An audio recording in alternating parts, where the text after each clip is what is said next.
studio PWK.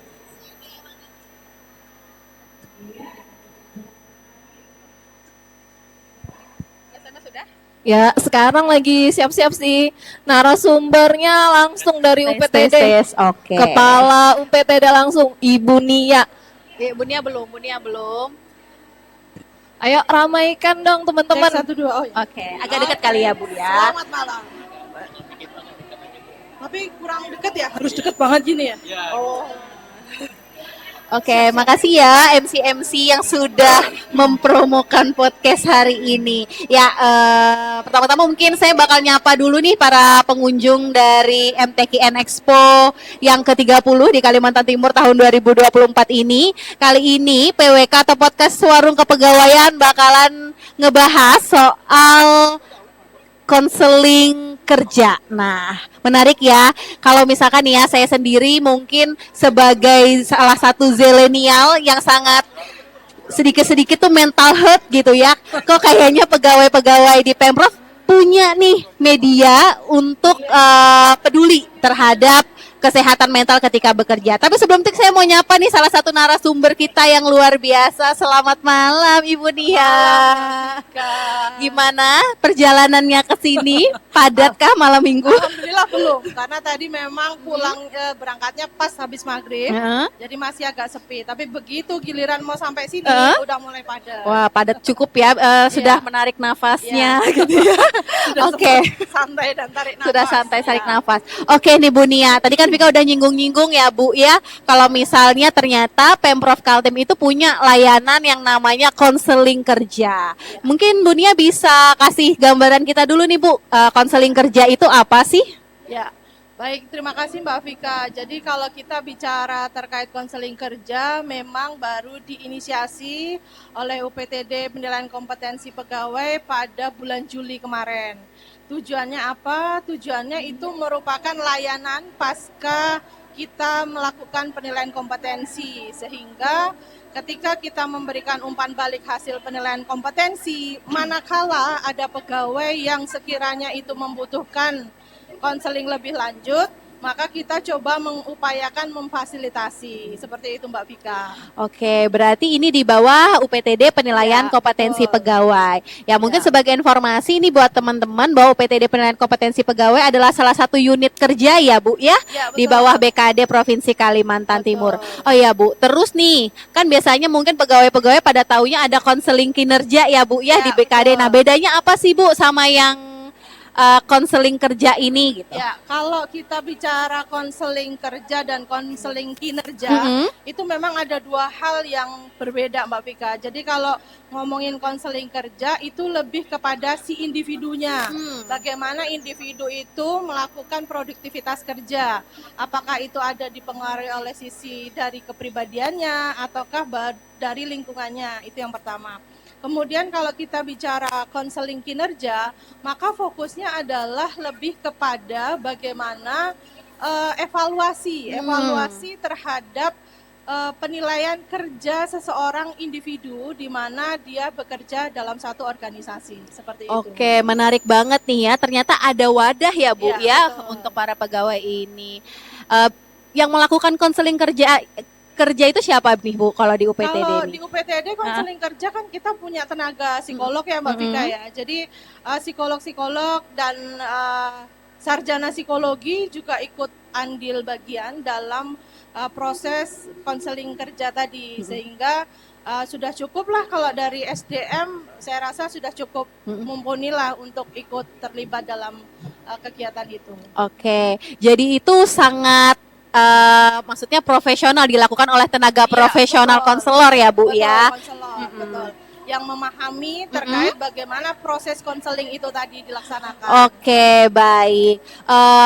Terus nih, mungkin nih bagi pegawai-pegawai di Pemprov Kaltim, selain tadi mungkin ketika mereka ada masalah terkait kerjanya ya Bu, manfaat lain nih yang bisa dirasain kalau misalkan nanti mendaftar konseling kerja itu apa nih Bu? Ya, sebelum kita bicara manfaat Mbak Vika, saya coba perkenalkan terlebih dahulu kapan sih seseorang pegawai itu bisa mengikuti konseling kerja. Jadi bisa diawali dari screening awal gitu ya. Screening awal pada masing-masing pribadi. Manakala sudah mulai merasa adanya kejenuhan, kemudian burnout gitu ya.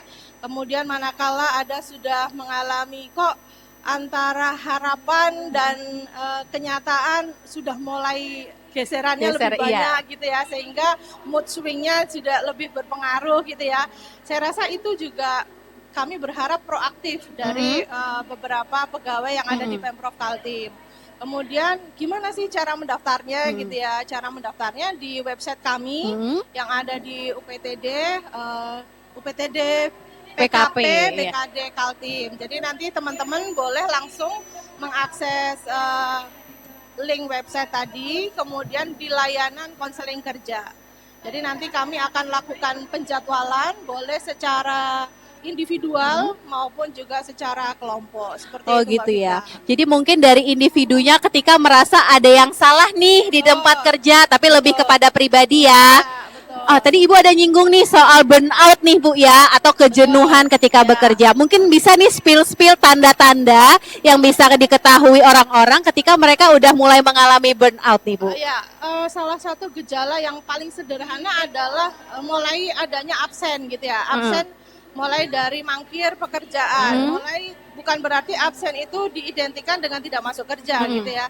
Tetapi mulai dari hal-hal yang sederhana, ketika diberikan tugas A tidak selesai, kemudian diberikan tambahan pekerjaan juga tidak selesai. Kemudian secara fisik lainnya yang kelihatan adalah mungkin lebih kepada sering sakit gitu ya, sering sakit. Mbak Vika Iya, saya mulai ngecek diri saya nih Bu ya, apa saya burnout nih ya di kantor gitu ya. Oke Bu, lanjut ya Bu. mulai sakit, kemudian udah mulai nggak fokus, konsentrasinya terganggu gitu ya. Kemudian adanya perbedaan emosional gitu ya, yang awalnya mungkin tipenya adalah tipe yang Tenang pendiam, mungkin ya. tenang gitu ya. Manakala burnout itu tidak tertangani dengan tepat gitu ya, dia seperti kayak gunung berapi yang meletus gitu Mbak Vika. Jadi Marah-marah gitu ya. marah, tapi nggak jelas nih marahnya kemana dan tujuannya untuk apa gitu ya. Nah itu bisa difasilitasi dengan adanya konseling kerja. Jadi mereka, jadi mungkin buat para pengunjung nih ya yang ngerasain tanda-tanda burnout seperti yang Ibu sampaikan, mulai dari perubahan emosi yang drastis gitu ya. Kalau di tempat kerja sering mangkir gitu istilahnya, atau mungkin tugasnya nggak selesai-selesai, atau gampang sakit, jadinya mungkin bisa menghubungi UPT gitu ya. Oke, benar. Terus selanjutnya nih Bu, kalau misalnya orang-orang ini udah daftar kan ya, kembali ke pertanyaan saya tadi, biasanya perlakuan konseling kerja itu seperti apa sih Bu? Mungkin ada yang pingin tahu nih Bu, gambarannya konseling kerja itu diapain sih sebenarnya nih gitu. Jadi kalau kita bicara tentang proses ya Mbak Vika, kita coba mengupayakan itu dari dua aspek. Yang pertama kemarin coba secara person. Ketika itu secara person, maka mekanismenya juga hampir sama ketika kita menyampaikan umpan balik hasil penilaian kompetensi. Tetapi ketika ikut dilaksanakan klasikal, kemarin kan juga pernah kita memfasilitasi yang klasikal, maka itu juga memudahkan seseorang itu tetap kita layani satu orang satu konselor tetap, sehingga kita bisa memetakan dalam organisasi itu kecenderungan permasalahannya apa, sehingga kami yang bertugas sebagai konselor itu bisa memetakan ini organisasinya ini sedang ada warning apa nih gitu loh, sehingga bisa tahu identifikasi awal maupun mitigasi terhadap resiko-resikonya. Oke, jadi sebenarnya tidak cuma terkait individu yang mendaftar, tapi ada kemungkinan jika memang mungkin perangkat daerah lainnya ya Bu ya, ingin lebih aware gitu dengan kesehatan mental para pegawainya, bisa bersurat gitu ya Bu ya, ke UPTD untuk dilakukannya konseling kerja itu. Wah, mantep banget nih Bu. Ngomong-ngomong soal masih masalah isu kesehatan mental nih ya Bu. Kan memang sekarang ini udah mulailah ya marak. Sebenarnya kalau di tempat kerja selain burnout itu sendiri, burnout mungkin istilah kece-nya nih Bu ya, orang-orang pada dengar burnout. Ada nggak sih Bu hal-hal lain yang juga bisa menjadi tanda bahwa seorang individu itu sedang tidak baik-baik saja secara mental di tempat kerja? Ya, kita kemarin sudah coba lakukan pemetaan awal ya Mbak Vika, screening awal sebagai tindak lanjut dari surat edaran sosialisasi kerja, konseling kerja gitu ya. Nah ternyata di dalam satu perangkat yang kita coba dijadikan pilot project itu ternyata juga memang sudah ada indikasi ke arah depresi. Jadi kalau kita bicara depresi, sebenarnya itu sudah merupakan gabungan antara stres dan kecemasan gitu ya. Ibarat bahasa sederhananya seperti itu. Jadi manakala seseorang butuh stres, itu butuh. Jadi orang kalau nggak stres malah saya rasa berbahaya. Tetapi ketika stresnya kebablasan, nggak tertangani juga lebih bahaya lagi gitu ya. Jadi saya rasa ketika stresnya itu tidak terilis dengan optimal, terilis dengan baik, maka yang muncul adalah depresi. Depresi itu manakala sudah buntu, semua jalan keluar itu nggak tahu, sehingga itu butuh adanya treatment tersendiri ke individu tadi. Seperti itu Mbak Vika. Baik. Berarti Bu, tujuan dari konseling kerja sendiri gimana Bu? Tujuan dari konseling kerja adalah salah satu diantaranya adalah identifikasi. Oh, jadi ke identifikasinya ya Bu ya. Manakala kita kan kadang merasa gini ya, satu organisasi itu kadang merasa kayaknya kami baik-baik aja gitu ya. Tetapi ternyata nggak baik-baik saja gitu ya. Ternyata setelah kami datang gitu ya, setelah dilakukan identifikasi gitu ya, ternyata ditemukan bahwa terdapat patologis organisasi yang tidak disadari gitu ya. Yang tidak disadari, dan begitu kita lakukan upaya konseling baru tahu gitu ya, oh ternyata masalah yang dihadapi oleh organisasi kami adalah seperti ini. Oke, jadi memang tujuannya itu untuk lebih mengenal kali ya Bu ya, ada apa gitu di dalam organisasinya. Wah, luar biasa sekali nih Bu. Jadi mungkin bagi para pengunjung nih yang baru saja lewat-lewat, ternyata pemerintah Provinsi Kalimantan Timur itu sudah punya layanan konseling kerja ya Bu ya, untuk memfasilitasi masalah-masalah terkait kesehatan mental di dunia kerja ya, yang khususnya pada ASN-nya ya Bu ya. Oke, Bu, kan Ibu pasti sudah cukup panjang ya jam terbangnya sebagai ASN gitu ya. Nah, khusus untuk ASN pemerintah Provinsi Kalimantan Timur, biasanya nih sumber-sumber stres ataupun ya kejenuhan yang tadi sempat Ibu singgung itu apa aja sih Bu? Kalau kita bicara kejenuhan itu biasanya sumbernya adalah adanya ketidakseimbangan beban. Ketidakseimbangan beban kerja yang tidak disadari dari awal. Jadi kan biasanya seorang pemimpin tahu ya kapabilitas tim kerjanya seperti apa gitu ya. Nah, ketika memberikan tugas, dia mungkin hanya yakin dengan si A saja, sehingga tidak berusaha memberikan kepada B dan C gitu ya. Bagi B dan C yang memang nggak suka bekerja keras, nggak masalah, fine-fine aja. Tetapi bagi A yang ternyata dia dipercaya, kemudian ternyata dia pimpinan nggak sadar bahwa di belakang kekuatannya itu dia juga punya keterbatasan gitu ya. Titik awalnya adalah ketidakseimbangan beban kerja. Jadi itu. Dan mungkin itu munculnya 4L kali ya Bu ya, lo lagi gitu ya. Jadi memang mungkin kalau Ibu tahu nih ya, di sosmed itu tuh ada beberapa akun ya. Ini mungkin para ASN tahu juga. Jadi mereka menyebut diri mereka sebagai 4L, lo lagi. Jangan sampai nih jadi 4L nanti bakalan stres meledak gitu ya. Oke, selain yang tadi Bu, ketidakseimbangan ada lagi nggak sih Bu? Kejenuhan yang berikutnya adalah ya karena otomatis ya ketidakseimbangan itu akhirnya yang rajin justru jarang diberikan peningkatan kapasitas. Padahal harusnya setiap pegawai itu punya kesempatan yang sama untuk mendapatkan capacity building gitu ya. Tetapi itu juga tidak semua organisasi paham gitu ya, bahwa capacity building itu boleh dilakukan untuk siapa saja. Tetapi pada akhirnya yang rajin itu justru malah yang sering ketinggalan gitu ya. Itu juga akhirnya menimbulkan kok gini amat ya gitu loh Mbak Vika. Kayak pertanyaan kok gini amat ya. Harusnya saya yang kemarin mengerjakan tetapi pada prosesnya kok saya yang ditinggal. Itu seringkali juga disampaikan. Yang berikutnya adalah adanya persaingan gitu ya. Persaingan yang tanpa disadari itu adalah benih-benih tidak sehat. Untuk munculnya lingkungan kerja yang nggak sehat juga gitu ya.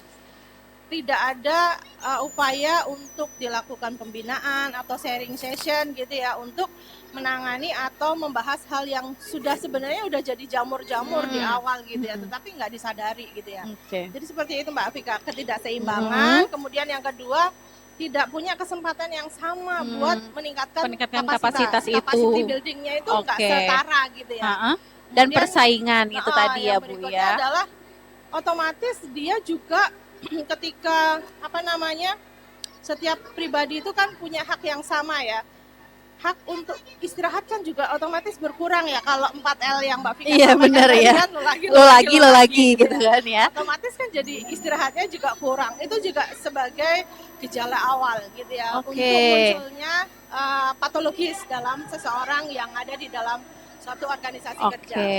Baik. Nah, terus nih ya, mungkin ada di antara pendengar nih Bu yang udah mulai, kayaknya perlu nih konseling kerja, tapi agak ragu karena mungkin takut nih kalau misalkan disampaikan ke OPD-nya. Nah, mungkin Ibu bisa ceritain prosesnya itu nanti akan seperti apa, terus batasan-batasannya yang nantinya akan melibatkan dari UPTD sendiri atau BKD sendiri itu terlibatnya sampai mana aja sih Bu gitu. Ya. Kalau yang saat ini kalau untuk secara individual memang kita belum punya waktu khusus ya Mbak Vika, sementara masih dalam proses penjadwalan gitu ya. Tetapi mungkin ke depannya kita akan mengupayakan itu dibikin kelas. Dibikin kelas mungkin dalam 1 tahun kita buka 4 kelas gitu ya. Sehingga di saat itu kita memfasilitasi untuk mereka yang datang ke kita. Tapi manakala organisasi itu pengen dari tim kita yang ke mereka perangkat daerah, ya kita nggak apa-apa, kita fasilitasi saja, tinggal mengundang ke UPTD agar kiranya kita bisa membantu proses konseling kerja tadi. Tapi rahasia terjamin ya Bu ya.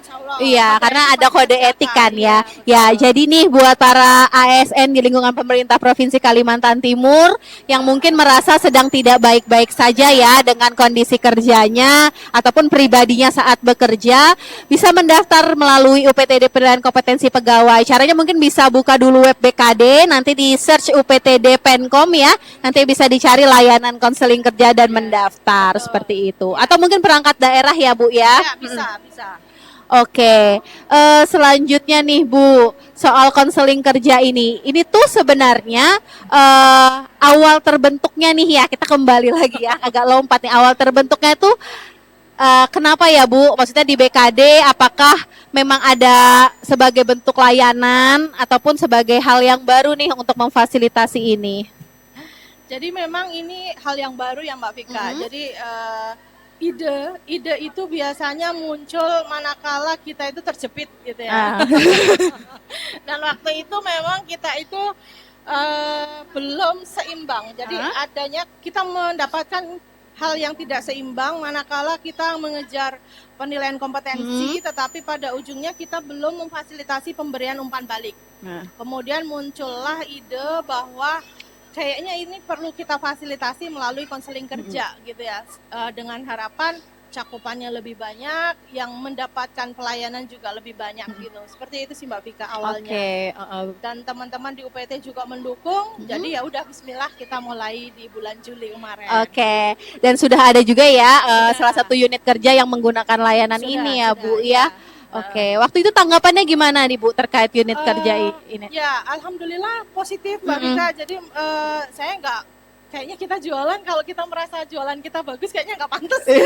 Tetapi mencoba menggali ya. Kemarin mencoba menggali dari si pengguna gitu ya, pengguna jasa layanan, bahwa ternyata mereka baru sadar bahwa laporan yang dihasilkan dari konseling kerja itu seperti ini gitu loh bentukannya, sehingga ternyata kegiatan ini akan dilakukan lagi. Karena kemarin hanya satu subbagian saja, ke depan mereka akan minta alokasi waktu khusus untuk semuanya. Oke, jadi semoga seluruh ASN di Pemprov Kaltim selain bisa produktivitasnya bagus, tetap bisa sehat mental ya Bu ya. Harapannya demikian, itu yang utama. Oke, benar. Nah, mungkin terkait dengan kesehatan mental nih, Ibu mungkin beberapa hari ini atau di bulan inilah ada hari bunuh diri ya Bu ya, pencegah atau anti apa ya namanya Bu ya, terkait dengan suicide day gitu ya. Nah, mungkin itu sepertinya sebuah dampak yang paling parah ya menurut saya nih sebagai awam gitu ya,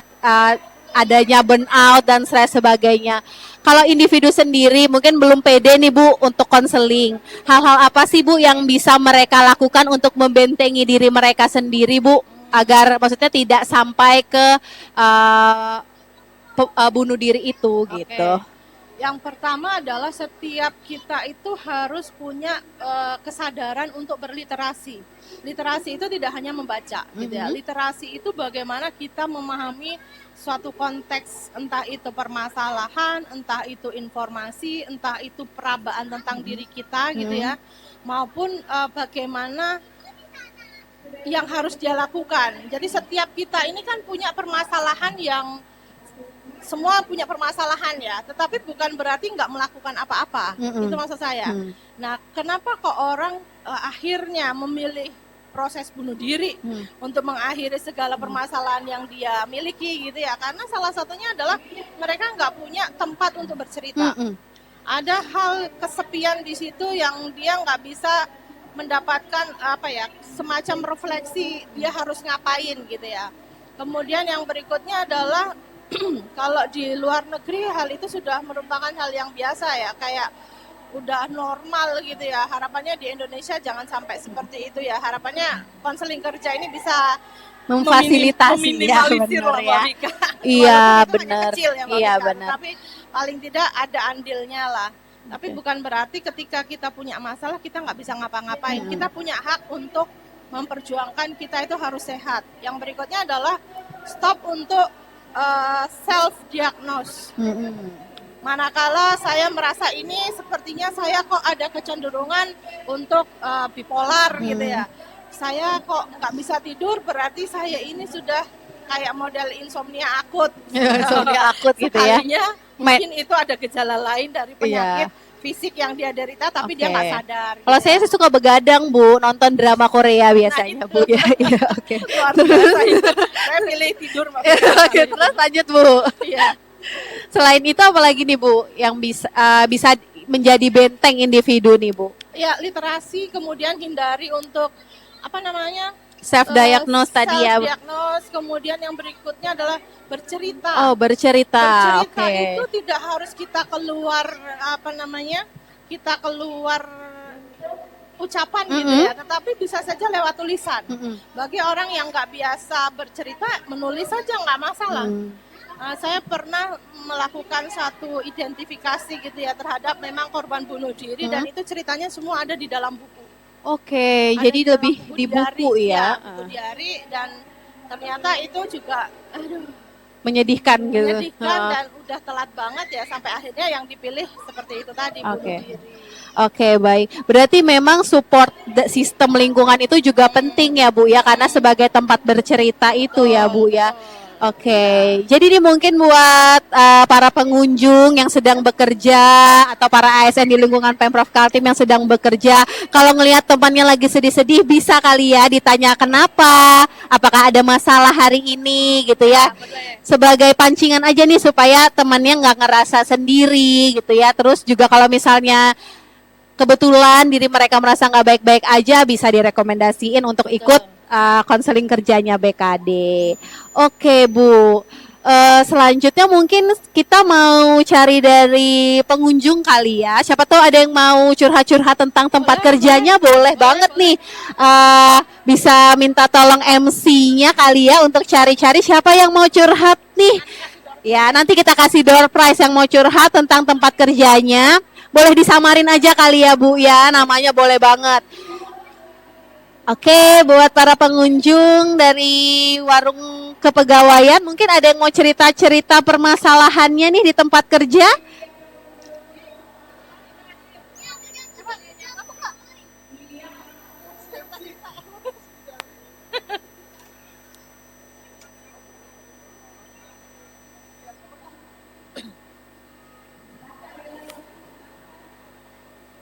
Oke.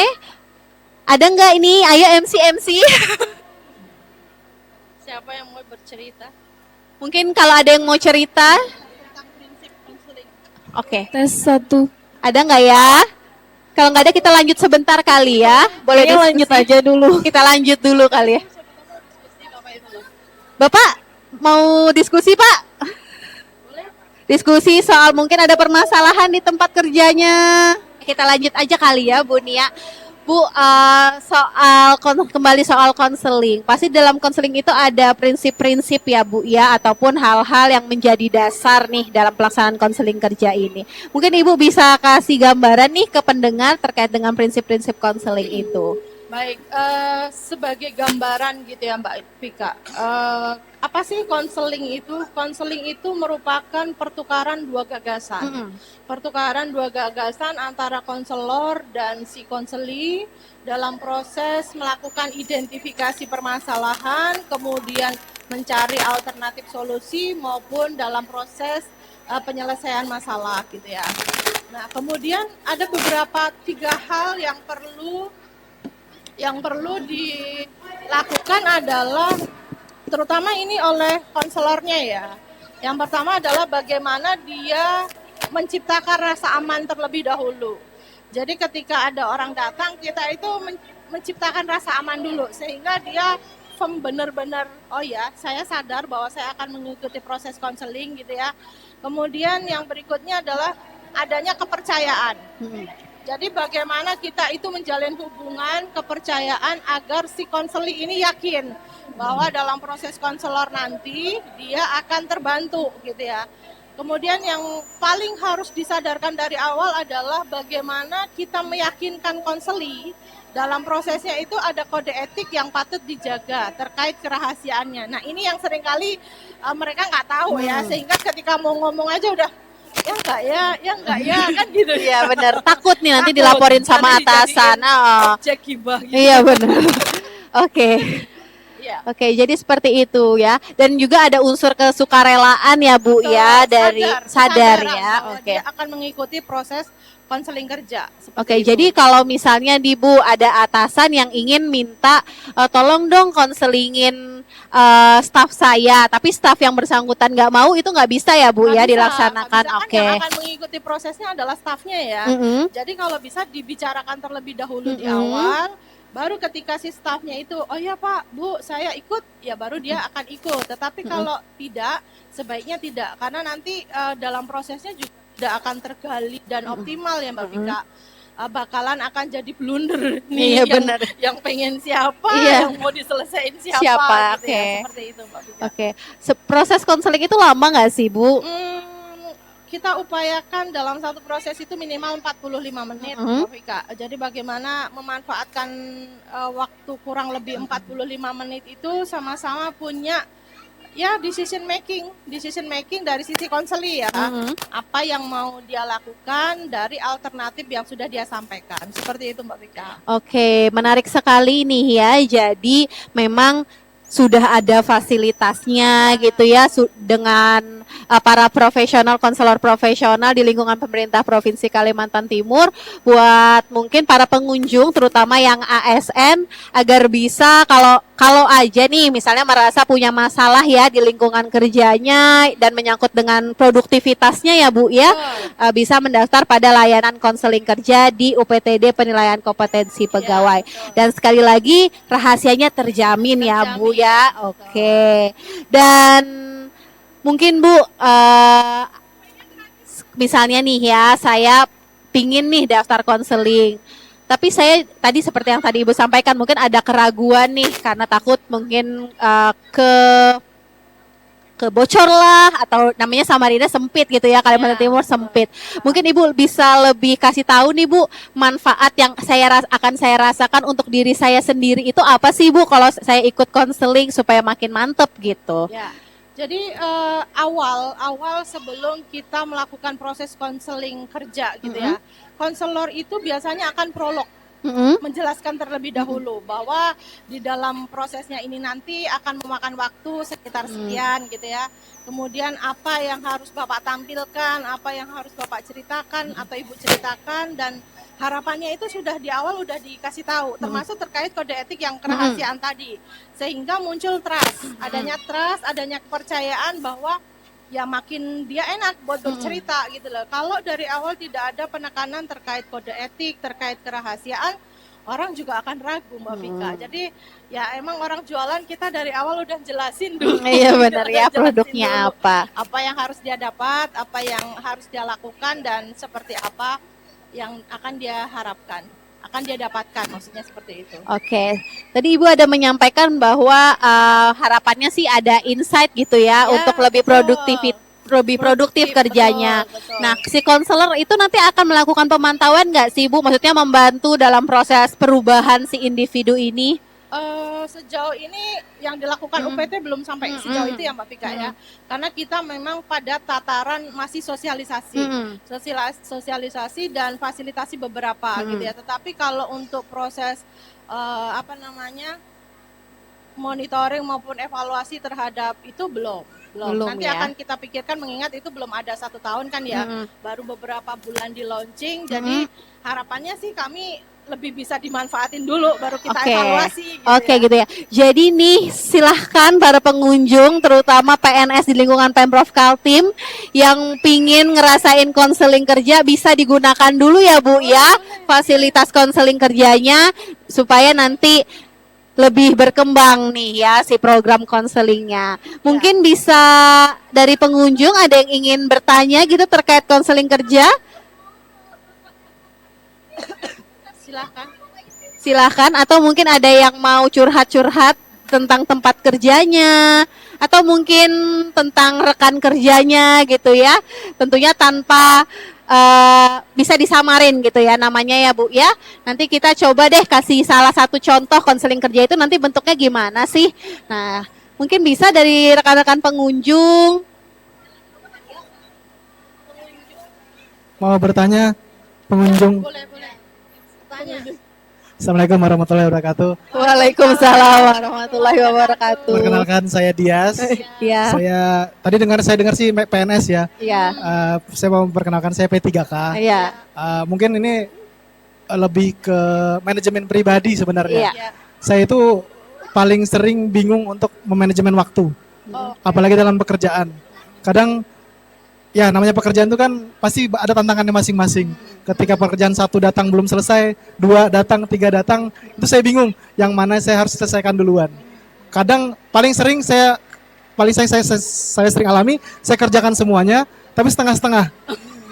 Nggak selesai. Ya. selesai, Nah, ya. konseling kerja maksud saya di sini bagaimana sih memanajemen waktu dalam tugas dan bagaimana saya mengubah cara pandang itu. Karena itu saya tahu saya harus merubah cara kerja saya, tapi saya cuma tahu sampai situ. Saya nggak tahu apa yang harus saya lakukan. Itu aja sih. Terima kasih. Iya, silahkan Ibu Nia mungkin Ya. bisa langsung dijawab. Jadi gini Mas Dias, yang pertama sebelum kita mengerjakan sesuatu gitu ya, kita perlu tanya terlebih dahulu sama si pemberi kerja. Pemberi kerjanya saya tanya dulu, 1 atau 2? 1 ya. Oke, kalau pemberi kerjanya 1, kita minta skala prioritas dari yang bersangkutan dulu. Ya. Dari 5 pekerjaan yang Bapak Ibu berikan ke saya gitu ya, mana yang paling prioritas untuk saya kerjakan lebih dulu? Itu 1. Gitu ya. Yang kedua, bikin list pekerjaan yang mau dikerjain itu apa aja. Bikin list, misalnya ada 5 pekerjaan gitu ya. 5 itu diterima di hari Senin, Selasa gitu ya. Otomatis kan selesainya juga beda-beda gitu ya. Nah, maka itu yang harus diselesaikan yang mana dulu, tergantung tadi pertanyaan yang pertama, prioritasnya dulu gitu ya. Yang berikutnya adalah ketika Mas Dias sudah tahu skala prioritas harapan dari atasan gitu ya, maka Dias akan bisa mengatur waktunya. Kita kan nggak bisa kerja kalau kita nggak tahu prioritas dulu. Tanya dulu prioritasnya, mana yang mau didulukan nih, gitu loh. Karena itu akan ngaruh dalam proses bagaimana kita menjaga kesehatan mental. Yang berikutnya adalah kita harus punya self awareness, punya kepekaan. punya kepekaan itu jangan pakai kacamata kuda. Maksud saya, oke lah ketika tadi skala prioritas sudah diterangkan, kemudian dia hanya kekeh itu aja gitu loh. Jadi, saya nyelesain ini dulu Pak, yang ini enggak juga begitu. Tetapi disampaikan, saya akan selesaikan ini terlebih dahulu, kemudian pekerjaan 4 berikutnya akan menyesuaikan tergantung kebutuhan mana yang lebih dulu harus selesai gitu loh. Artinya bikin list, to do list. Bikin list dulu 4 itu apa aja. Minta prioritas dari pimpinan. Seperti apa ya? Jadi intinya komunikasi itu penting Bu ya. Oke. Bu, oke, saya melanjutkan mungkin ya dari pertanyaannya Mas Dias nih ya. Tapi kan kadang mungkin sebagai staf ada rasa segan gitu ya untuk bertanya kan ya. Ini yang mana dulu nih prioritasnya atau karena biasanya segera diselesaikan, bunyinya hanya seperti itu gitu ya. Segera diselesaikan dan semuanya adalah segera nih Bu. Nah, biasanya kayak gimana sih Bu yang bisa kita lakukan agar kita lebih dalam menganalisa tugas dan kepentingan tugas itu lebih tertata gitu Bu? Ya. Biasanya dalam satu sub pekerjaan gitu ya, biasanya kan ada meeting ya, meeting-meeting kecil yang biasa dilakukan di awal bulan. Kalau di UPT kan biasa awal bulan itu kita ngoren giat dari beberapa seksi itu apa aja gitu ya. Sehingga semua staf itu harus nyimak nih, ternyata tanggal sekian-sekian ada kegiatan ini. Itu yang harus digunakan untuk menyesuaikan. Nah, manakala itu nggak tahu kan semua staf nggak bisa tahu Mbak skala prioritas. Jadi saya rasa jangan sepenuhnya disalahkan ke staf, tetapi tidak sepenuhnya juga salah pimpinan. Gimana tuh? Oke, bingung kan ya. Tidak sepenuhnya salah di staf, tapi jangan juga salahkan pimpinan. Nah, loh.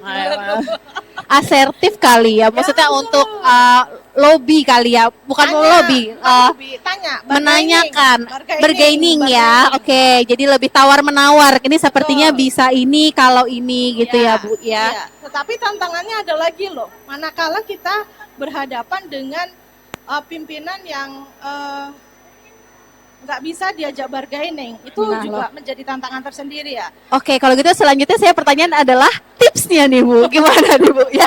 Oke, tipsnya gimana nih Bu? Tipsnya satu, harus berani ngomong. Oke. Yang kedua, harus berani nolak, tetapi dengan cara yang sopan. Izin, saya akan kerjakan yang prioritas dulu, tetapi kayaknya diketawain berarti tidak berani. Iya nih Bu, gimana dong Bu?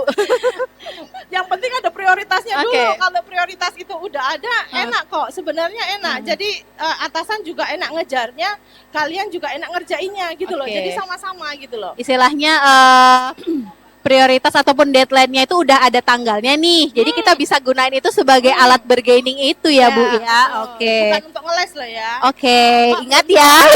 Bukan untuk ngeles. Oke, mungkin menarik nih, ada lagi nggak ya pertanyaan selanjutnya? Ada Bu tadi Bu, tambahan lagi Bu.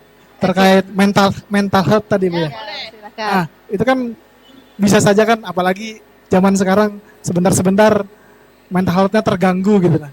Dan itu bisa saja tuh anggapan pribadi. Apalagi mungkin terdapat gap generasi yang berbeda cara pandang. Betul. Itu bagaimana cara, mungkin maksudnya atasan itu baik, tapi kok kita nerimanya buruk. Kan itu mungkin bisa jadi dua persepsi gitu. Karena dari dua yang berbeda. Itu gimana mengatasinya? Yang kedua, begini, apakah nanti ke depannya untuk P3K bisa dapat konseling kerja juga, dan dari hasil konseling kerja itu apakah ada rekomendasi untuk pengembangan diri yang harus dilakukan? Seperti ya, karena kan saya merasa manajemen diri saya mungkin kurang bagus. Ternyata mungkin setelah di konseling kinerja yang kurang bagus itu bukan itu, tapi yang lain. Apakah saya bisa mendapatkan pengetahuan atau ilmu yang lebih dari itu, mungkin seperti pendidikan diklat tambahan seperti itu. Oke, terima kasih. silakan Ibu Nia, agak Keren berat ya. Iya, keren kan pertanyaannya, ya. Iya. Oke. Sampai lupa yang Sampai mana. lupa. Oke, yang Jadi pertama. konseling kerja itu untuk ASN, artinya bisa PNS, bisa P3K. Silakan mendaftar. Kalau memang memungkinkan tenaga kontrak juga tidak masalah. Kalau kemarin kami memfasilitasi satu perangkat daerah itu semua PNS, P3K, tenaga kontrak itu ikut semua. Jadi kami konseling satu persatu. Kemudian apakah ada tindak lanjutnya bahwa kita harus ngapain, ada. Jawabannya ada, tetapi kendala kami adalah kami belum melakukan evaluasinya. Jadi semacam hanya memberikan treatment satu arah aja. Oh, kalian harusnya ngerjain ini, tetapi belum melaporkan balik gitu loh. Harusnya kan idealnya memang melaporkan balik sehingga kita bisa tahu, oh ini belum dikerja, ini cuma karena kita sadari keterbatasan waktu gitu ya. Nah, kemudian yang berikutnya apa tadi? Mental health nih Bu, karena ada gap generasi Oh, iya. nih ya. Setiap masa itu ada orangnya dan setiap masa itu ada orangnya. Itu harus ditanamkan di mindset. Jadi zaman saya 14 tahun yang lalu, saya kalau melihat teman-teman di UPT gitu ya, karena muda-muda semua. Iya. Tetapi saya harus belajar menyesuaikan. Oh, mereka ternyata itu unik. Anak-anak sekarang itu pinter. Jadi sebenarnya kalau mau jadi pimpinan di era sekarang itu lebih enak. Kalau yang saya rasakan lebih enak. Karena apa? Kita tinggal gali aja. Kalian punya ide apa, nanti di vote mana yang akan dilakukan dan itu yang akan dijalankan. Jadi kita nggak mikir sendiri, capek sendiri, tapi gali dari mereka. Yang berikutnya adalah selalu saya mencoba mengingatkan di teman-teman gitu ya Mbak Vika bahwa kalau udah kelihatan capek, saya pasti akan teriak ambil cuti. Iya. Saya pasti akan teriak ambil cuti, ya nggak? Iya. Kemarin siapa yang sakit ya? Saya yang sakit Ibu. Saya usir, ambil cuti. Ambil cuti segera, saya bilang gitu kan. Kemudian yang berikutnya adalah, ya kita harus tahu, manakala kita butuh cuti.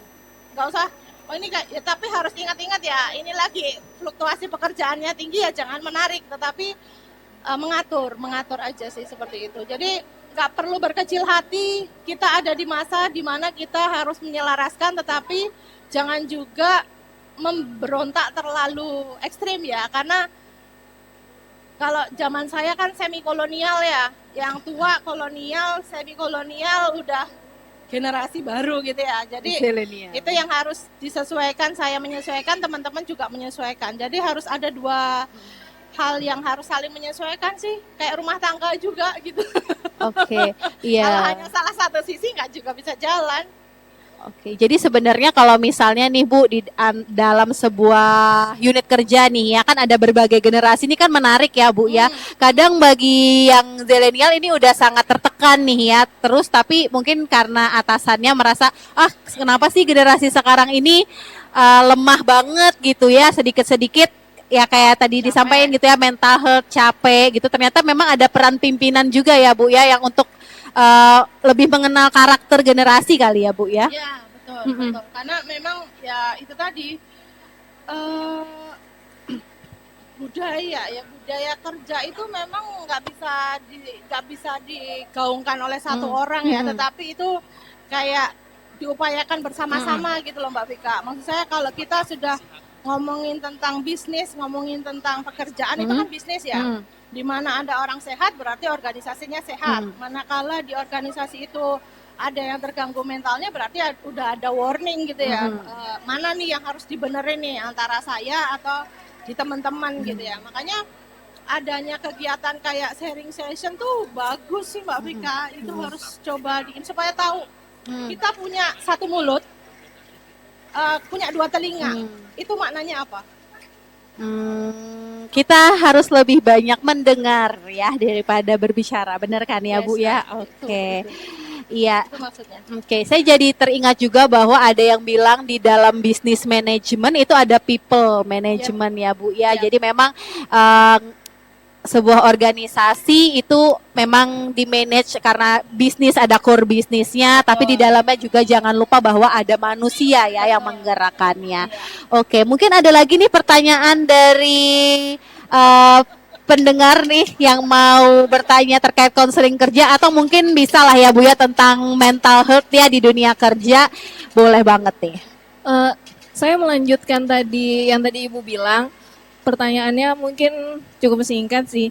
Kan tadi Ibu bilang posisinya kalau misalnya udah capek, ambil aja cuti gitu. Oh iya, kalau misalnya gini, kalau misalnya nih, di kala pekerjaan emang posisinya lagi numpuk-numpuknya, nggak ada lagi orang yang istilahnya menggantikan kita. Posisinya kan Ibu bilang, lihat kondisi saat ini. Oke, kondisi saat ini, mungkin si pegawai ini nggak pernah sama sekali ngambil cuti. Tapi posisinya di lingkungan itu lagi banyak-banyak kerja, tapi lagi numpuk banget, tapi udah pengen ngambil cuti, tapi lagi kayak mana nih posisinya? Mungkin atasan kasih cuti, oh iya saya kasih cuti. Pas waktu dikasih cuti, ternyata pas dikasih cuti, oh masih dihubungin nih, masih dihubungin, masih diteleponin. Kan sama aja ya kerja dari rumah sebenarnya. Boleh nggak sih saya si pegawai ini nih mematikan HP misalnya atau bagaimana gitu? Karena kan saya udah ngambil cuti capek-capek, ngapain saya ditelepon? Mungkin seperti itu. Oke. Oke, kayaknya yang ngomong satu tapi yang setuju banyak deh Bu ya. Oke. Kembali lagi ke yang tadi Mbak, kita bicara soal prioritas dulu ya. Dari sekian banyak tumpukan tuh kan pasti ada prioritas. Nah itu yang harus dipilah dulu. Dipilah dulu baru kita lihat celahnya. Jadi kalau kayak di UPT ini mau dapat 4.000 CACT. Mereka sudah langsung 4.000 CACT, gila. Sudah mau mengajukan cuti gitu. Mau cuti bergantian. Saya juga mau cuti.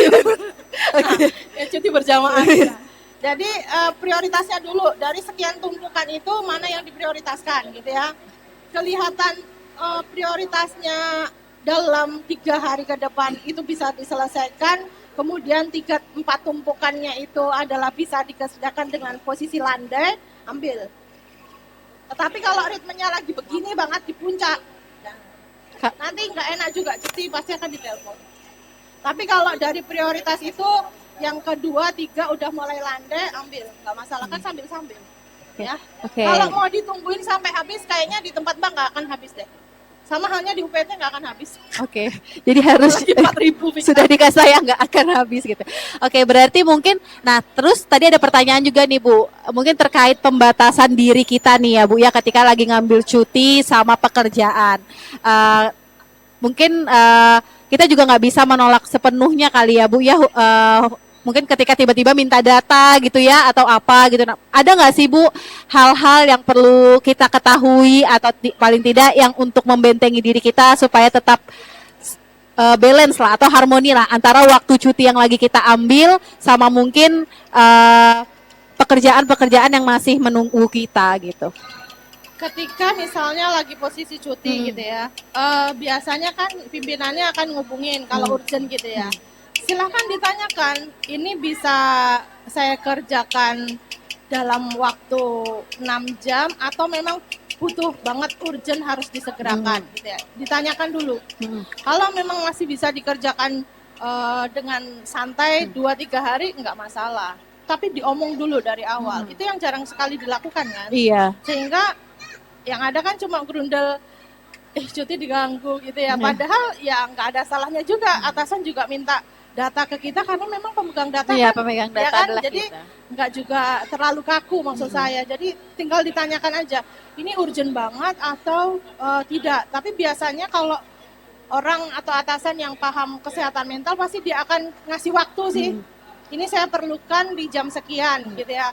Memungkinkan nggak gitu ya? Kalau nggak memungkinkan ya dijawab aja sehingga bisa cari teman yang lain untuk bisa backup gitu. Oke, jadi memang sepertinya kalau dari Ibu tadi ngasih tips-tips tuh memang asertif itu penting ya Bu ya untuk bisa komunikasi dengan benar gitu ya dan bergaining. Oke, mungkin ada lagi pertanyaan? Oh iya boleh, kalau mau curhat tempat kerjanya silahkan. Ayo silakan.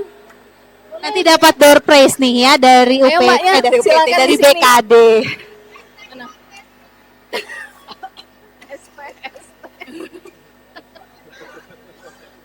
Susah kayaknya ngapain?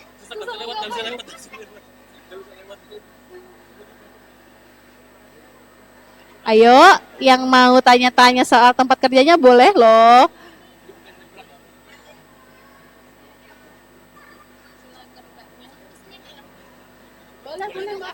Mau masuk frame atau mau anonim? Siapa tahu malu Bu. Iya. Oke. Ya, ngadap belakang juga supaya mungkin nggak mau diketahuin gitu ya teman. Ya. Oke. Nah. Oke. Ya silahkan. Langsung aja. Ya. Cek. Bu, saya mau tanya, gimana sih caranya kita menyikapi teman kerja nih? Di depan kita nih baik, sebenarnya baik.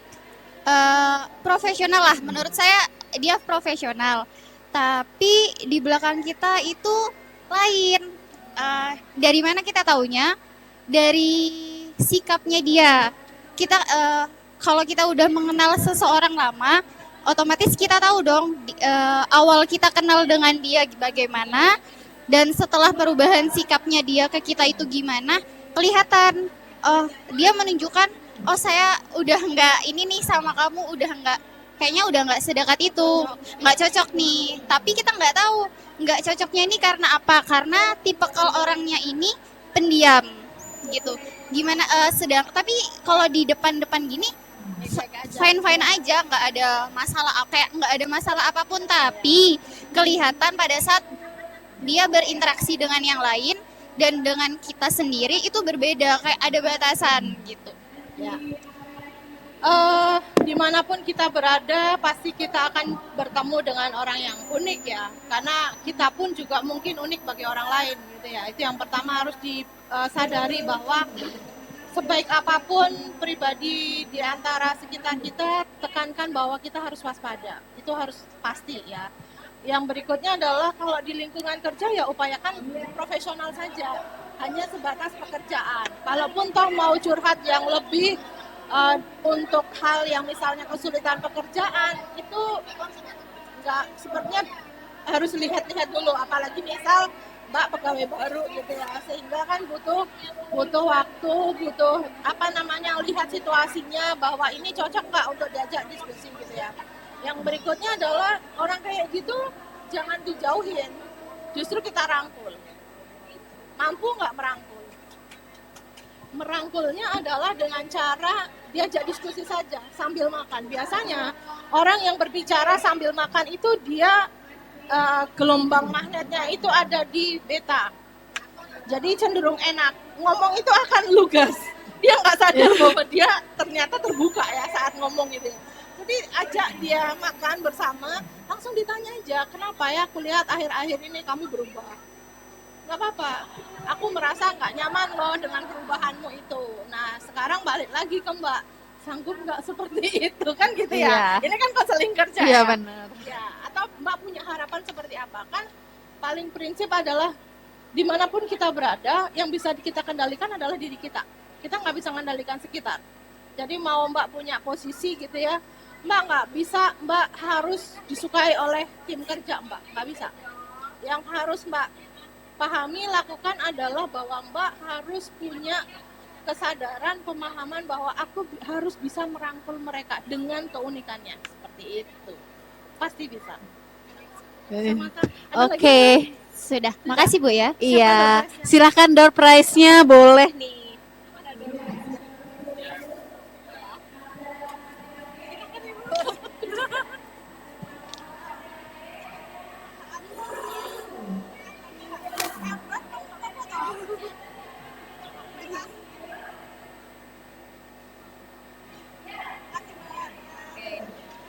Ya, itu sudah ada satu yang dapat door prize. Kita masih mau bagi-bagi door prize nih.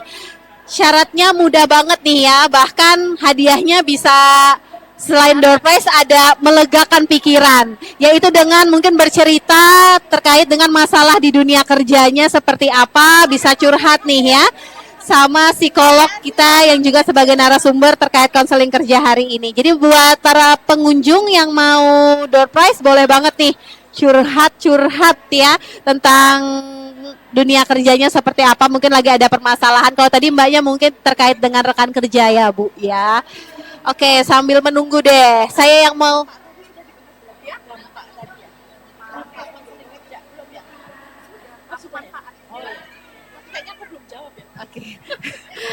Oke, mungkin saya mau tanya dulu nih Bu ya, terkait dengan kalau tadi ada yang tentang rekan kerja, terus sebelumnya ada dengan atasannya ya Bu ya, ketika dia cuti dan sebagainya. Gimana sih Bu kalau masalah terkait dengan ibu pekerja? Nih, mungkin Ibu sebagai perempuan juga bisa relate ya, atau mungkin ada beberapa orang di sini yang bisa relate karena dia juga seorang ibu dan dia juga seorang istri dan juga bekerja. Hal untuk mengharmonikan itu gimana sih Bu? menjadi perempuan dengan double burden itu nggak gampang. Ya, tetapi bisa dilakukan. Yang pertama adalah kita harus memilah dulu. Manakala kita bekerja di area luar domestik, manakala kita bekerja di area domestik, yaitu keluarga kita, gitu ya.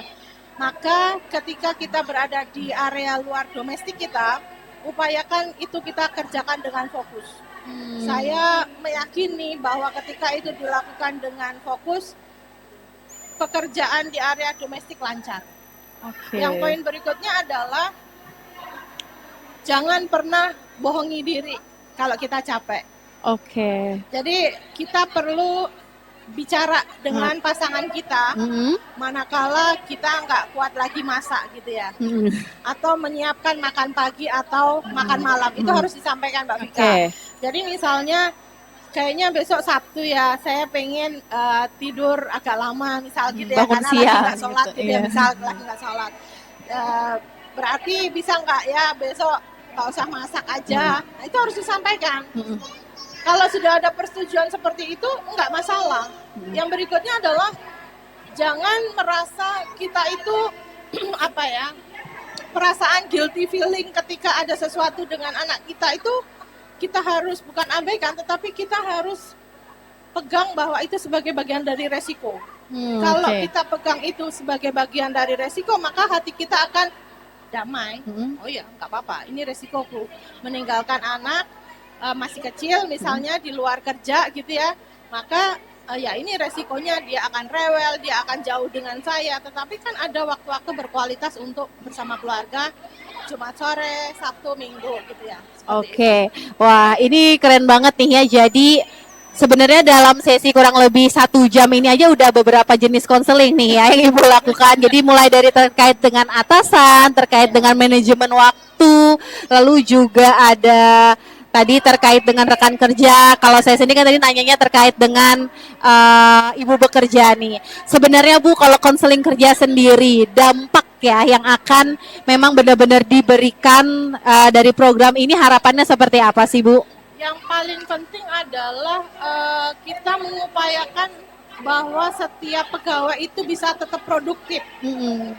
Kalau Mbak Vika mungkin pernah mengenal istilah yang pernah sering kali saya ingatkan ya, kita kalau bisa one day one product gitu ya.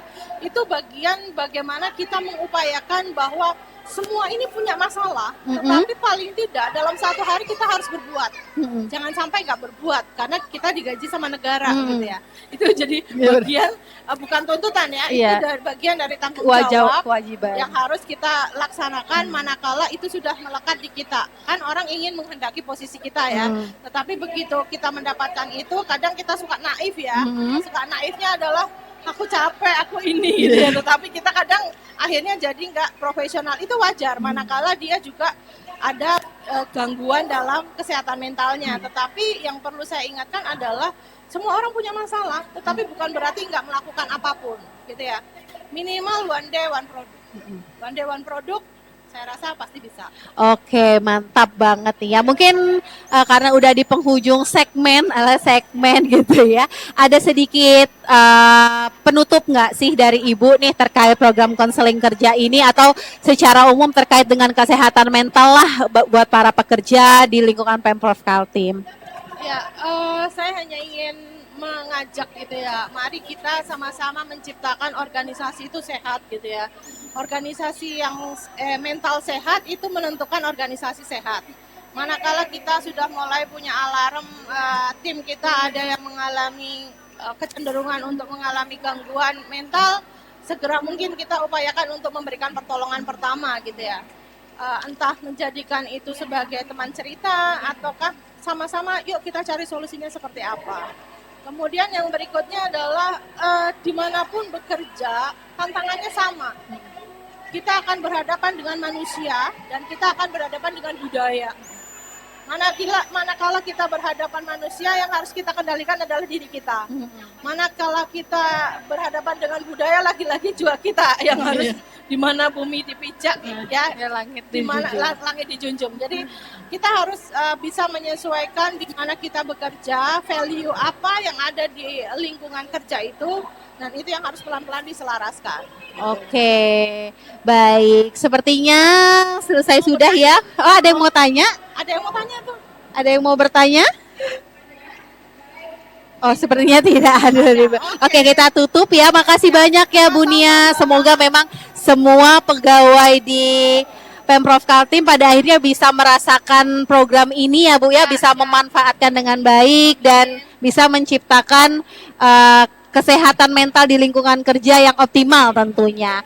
Baik, sekian podcast Warung Kepegawaian hari ini. Terima kasih Bu Nia.